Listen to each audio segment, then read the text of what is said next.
y profesora, les vengo a presentar a la autora costarricense Carmen Lira. Inicio con esta frase que realmente me pareció buenísima y que va a servir de preludio para todo lo que voy a decir sobre ella. Cosas raras tienen los ticos. Fusilan al hombre y luego le dan su nombre al parque capitalino más de moda. La grandeza de la literatura radica en los más grandes detalles, en los más finos detalles. No quita la relevancia a los elementos que podamos encontrar fantabulosos, todo lo contrario. La literatura de igual manera siempre nos va a llevar a cosas trascendentes, cosas importantes, eh, saliéndonos un poco, obviamente, del metalenguaje, e interiorizando en aspectos estructurales, semióticos, donde el texto va a ser profundizado a mayor relevancia. Y en introducción, tenemos que hablar de que muchos deben saberlo, pero Carmen Lira es un seudónimo. Carmen Lira es un nombre artístico. Realmente ella se llama María Isabel Carvajal y fue una escritora muy significativa en letras costarricenses. Eh, Nace en 1888 en la ciudad de San José. Desde muy joven mostró su interés en la educación, en los niños y muy en especial en las letras. Mucho ojo aquí. En 1904 se integra al Colegio de Señoritas y sale como maestra normal, ¿verdad? Fue maestra rural en varias partes de Costa Rica. Un dato muy interesante es que fue la primera en fundar un centro de educación infantil preescolar. Sus inquietudes inician cuando compone por primera vez una obra infantil, La Niña Sol, y también Había una vez. Podemos hablar luego sobre esto, pero es muy importante este dato sobre este inicio de la literatura que tiene Lira en el teatro infantil. En temas de estudio podemos hablar que fue educadora por antonomasia. Nadie puede dudar de que ella fue educadora.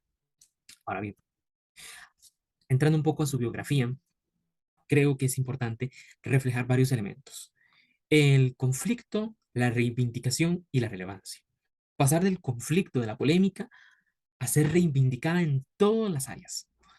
El presidente de aquella época, cuando Lira se estaba metiendo en cuestiones sociales, ya vamos a ver por qué, la declaró non grata. Non grata es una locución latina. No grata significa no agradable en Costa Rica y la expulsó a México. Mientras la montaba en un avión hacia México, se dice por ahí que fue despedida nuestra querida Lira en lugar de aplausos por metralletas. Su exilio le dejó el corazón hueco porque su amor por Costa Rica, su amor por la educación y especialmente por los niños era extremadamente grande. Y apartarla de ello era básicamente matarla de alguna manera. No pasó ningún día, y lo reflejó mucho en muchos de sus últimos escritos, no pasó ningún día en el que ella no extrañara a su gente, no extrañara a Costa Rica. Y decidió escribirles mis cuentos de mi tía Panchita. De ahí nacen esos cuentos. Incluso cuando estuvo muy enferma, se le negó la entrada a nuestro país. Fallece en 1949, sin el abrazo de nuestra madre patria. Y su cuerpo, por las mismas razones, tuvo que ser velado en México. Actualmente es benemérita de la cultura nacional y, sobre todo, declarada benemérita de la patria, debido al estigma y al mismo sesgo que violentamente y de manera injustificada sacaron a Lira de este país. Bajo esa misma línea de pensamiento, muchos de sus escritos fueron también cancelados en aquella época. Fue hasta que llegó Cañas y dijo, no, vamos a ver, esto es un tesoro, esto es literatura. Y tenemos el deber, como costarricenses, de apreciarla, de amarla y de leerla. Podemos decir que Lira pagó un alto precio por defender sus ideales. Su ejemplo de valentía no debe asustarnos, ni mucho menos. Debe hacernos asimilar las razones por las cuales hacemos lo que hacemos. El amor hacia la patria, la educación y los niños no es algo que ella dejó de expresar. Una de sus obras selectas para jóvenes es Narrativa de Carmen Lira, que está dentro del programa de lectura recomendados del MEP. Son obras escogidas o relatos escogidos, como dice ahí, muy hermosos que realmente son pan, café y candelas. Había una vez que es la obra de teatro que en algún momento estuvo perdida o extraviada, actualmente no, actualmente está disponible. Es una obra selecta para jóvenes Y luego sigue En una silla de ruedas, una hermosa obra, una novela muy, muy profunda. Podemos hablar un poco de sus obras, aquí las tienen. Cuento de mi tía Panchita, de 1920, La fantasía de Juan Silvestre, en 1916, ¿Qué habrá sido de ella? En 1922, Bananos y hombres en 1933. Cuatro obras que realmente te dejarán, bueno, cuentos de mi tía Panchita son relatos por montón, ¿verdad? Eh, pero son obras que realmente te dejarán fascinado.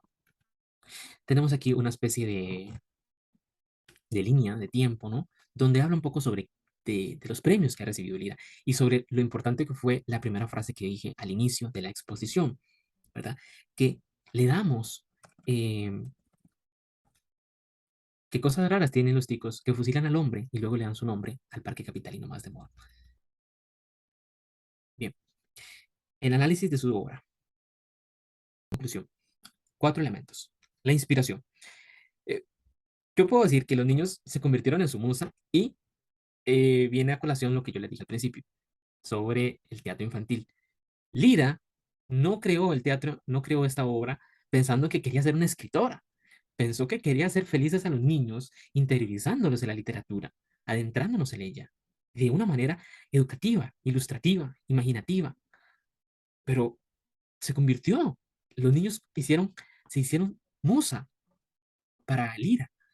Vemos como la manera de escribir tan cautivadora y renaciente y resiliente, tan refrescante, no vienen de tecnicismos o extrañas palabras que podemos encontrar en otros autores, sin desmeritarlos, evidentemente, sino de las más humildes construcciones literarias que recrean grandiosos micro y macro universos, nunca antes vistos, el amor y la entrega tan ferviente unidas. Luego, los ideales. Cuando hablamos de un personaje histórico que haya amado a la patria, la educación y los niños, es casi indiscutible que entre muchas imágenes que se nos puedan venir, no pueda aparecer ella. Necesariamente tiene que aparecer ella entre las imágenes que nos puedan venir a la mente. Cuando ella empezó con lo del teatro infantil, vio la necesidad de involucrarse, no solamente en la educación, sino en la literatura, pero especialmente porque veía ese hueco, porque una educación sin literatura está perdida en un vacío sin norte y sin brújula. Una sociedad que sea incapaz de desarrollar la creatividad y la imaginación y la criticidad refiere a una ausencia exclusiva de literatura en las aulas. Esa fue la problemática en especial que vio Lira en los niños. En tercer lugar, el legado, su liderazgo, su esmero por Costa Rica, por los niños, por cambiar todo este sistema. Su legado perdura. Las personas que queremos seguir cambiando, seguimos. A partir de ella nacieron muchos escritores, muchos de ellos con la misma valentía y la misma firmeza de denunciar lo que ella llegó a denunciar en su momento, y otras cosas, y otras injusticias. Todos o en su gran mayoría hemos crecido con la lectura de ella, y de alguna manera se ha florecido en nosotros mucha de esa imaginación. Le debemos un poco de nuestra imaginación a ella. Y por otro lado, su figura. Ser querida por muchos, en especial aquellos a los que dedicó su vida, ¿verdad? Desgraciadamente fue un tabú para la sociedad costarricense de aquella época, no para los niños. El imaginario social, el imaginario colectivo, llegó a entorpecer, a embrutecer eh, con mentiras su figura, pero la verdad siempre sale a la luz, ¿verdad? El quehacer de esta autora como intelectual de profundo compromiso social no está únicamente en los cuentos de mi tía Panchita, que son que son cuentos espectaculares, sino que también se nota su pensamiento crítico, su pensamiento resiliente, cuando vemos obras como El barrio del Conde Fishy de 1923, Bananos y hombres de 1930, o un ensayo político de El grano de oro y El peón de 1933. Eh, podemos ver todo este amalgama de, de diferentes voces. La voz de la narración, masculina, femenina o neutra, que podemos admirar en toda la literatura de Lira, todas sus obras, nos hacen recordar, asociar, rememorar y percibir algo digno de ser observado o estudiado. Narra la vida o parte de la vida de un personaje representativo y esto hace que sea reflexivo, sea cuestionable y sea conclusivo o generalice o cree un símbolo. ¿Podemos generalizar a Lina? No creo, pero ese es un norte muy interesante que me encontré y que les las comparto. Muchas gracias.